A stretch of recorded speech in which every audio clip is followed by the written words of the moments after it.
Hey, welcome back to Zombie Tactics. I've got the Smith & Wesson M&P 15 Sport AR-15 style rifle in my hands again today, and I want to talk about something that's kind of near and dear to those of us in California, and to introduce you to the concept, but to also talk about a really neat product in the process of talking about that, and also talk about kind of the idea of ingenuity over tyranny, all in one. Wow, combo video here. Here is something called the bullet button, and I'm pointing at it, and some of you are going to look at that and you're going to say, well, that doesn't look like anything special to me. It looks like the magazine release on an AR-15, and sure enough, on standard AR-15, the magazine goes in here, you know, bam, bam, bam, you shoot it till the bolt locks back, or you come to some point where you want to top it off or something like that, and ordinarily what you would do is you would stick your finger on the magazine release and push in, and the magazine would drop. In some cases, if your tolerances were a little tight, you might have to give it a little tug to get it out, but this is what releases the magazine, okay? So why is this different, and why am I pressing in on this and it's not coming out of there? This is because this is a replacement for a standard magazine release called a bullet button. Now, to make a long story short, here's kind of what happened with the assault rifle ban in California, a follow-on to the national assault rifle ban that happened in the United States. That one kind of sunsetted, but they kept it in California. And if you have a rifle that has all these evil features on it, like a collapsing buttstock, a pistol grip, a flash hider, and then it has a magazine-fed firing mechanism, well, you're not supposed to be able to have a detachable magazine. Now, there's also a thing having to do with your round restrictions, but we're not going to talk about that today. But you're not supposed to have a detachable magazine. And the way the law defines a detachable magazine is that it can be removed and reinserted in the gun to reload it without having any tools involved. Okay? People used to do things like they made these AR-15s with blocked off magwells on the bottom, where you had to, you know, basically break open the gun in half and load it through the top with a stripper clip and then put it back down there, and that's the way they got around that. Okay, there's no detachable magazine.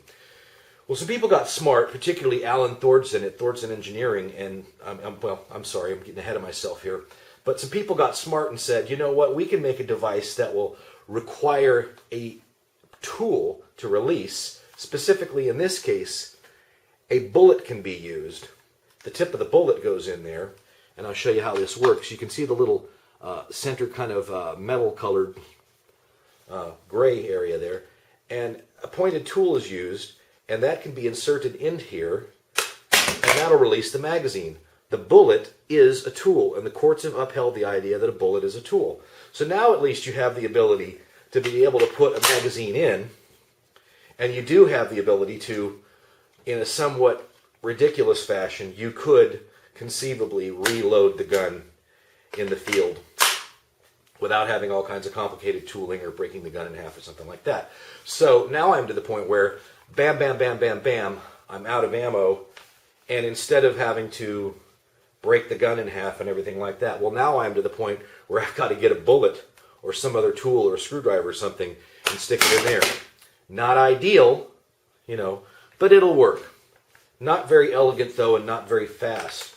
And what happens if you don't have the bullet handy or whatever? Well, people have done things like they'll get a dummy round and they'll attach it on a little cord or a lanyard to their vest or their shirt, so they've got that on a little retractable thing, boom, and then it zips back. Still, a less than ideal solution. It also puts you in a position where it gets really awkward because you kind of have to use your firing hand to do this to make it work right. You can kind of try and play with doing it with your left hand, and it's always considerably more awkward when you got something on your vest you got to grab and you got to get and you got to do and you got to do all of this. So, still obnoxious. Well, I mentioned his name before, I'll mention it again. Pretty smart guy by the name of Alan Thordson of Thordson Engineering. He came up with the idea that, like, well, as long as the tool has to be separate from the gun, why don't we just put that tool on the actual magazine itself? And I'm showing you one version of what I'm talking about here, of his device called the Ultimate Bullet Button Tool. And how that works is, I'm going to shoot, and I'm going to do this right-handed with my firing hand. I'm going to shoot, bam, bam, bam, bam, bam, I'm out of ammo, or I want to top off, or whatever. Now when I grab my magazine, my next magazine, the tool to drop the one that's in there already, is on the magazine. That gets pressed in, the next one goes in, and I'm ready to go. I'm ready to reload again. What do? This comes up here, I'm ready to go, boom. A lot faster, and so even though you're restricted to 10-round magazines in California, this is a much more elegant solution to having to find a bullet or some other crazy thing, or you know, some people will put little gadgets on their gloves. I've tried those out. They don't really work that well. I just did it with the firing hand. You can also do a somewhat more traditional loading where bam, bam, bam, okay, I'm going to bring it into the workspace position here. I'm going to come around the front of the gun like this. The magazine comes out, the new one goes in, rick, or drop the magazine. I'm ready to go. Boom, boom, boom. So again, from the more traditional position, I've got my firing grip still on my weapon. It's in my workspace. I'm coming around here, I'm inserting that. The magazine comes around and goes in, and I can either hit the paddle on the back or rack the charging handle as normal, and that works just fine.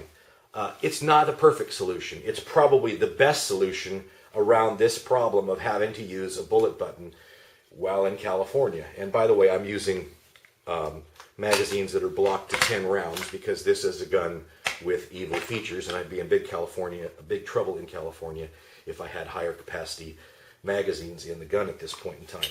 So let's talk a little bit about the ultimate bullet button tool and how you can get it and how you can use it. Now, I showed this already on these original Magpul Ranger loops that they make. These are, if you haven't seen these before, these are a rubberized thing that attaches around the bottom of almost any magazine, and it allows you to, you know, kind of have a tugging surface or whatever. People will do things like when they're topping off a magazine, they'll keep the old one here temporarily, just junk like that. But it's an aid in getting the magazine out of load-bearing equipment and stuff like that.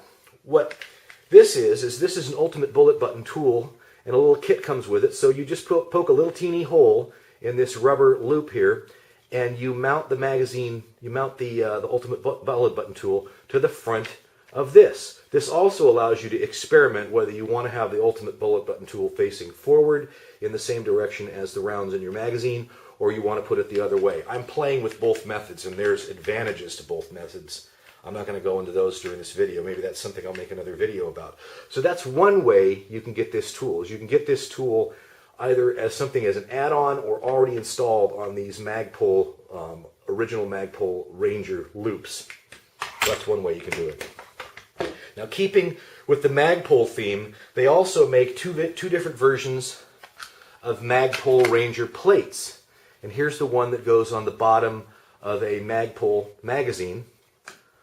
And you'll see that here, the folks at Thordson Engineering have put one on the front here. So now it's attached already to the front of your Ranger plate. Same thing around. It comes, boom, goes in the gun.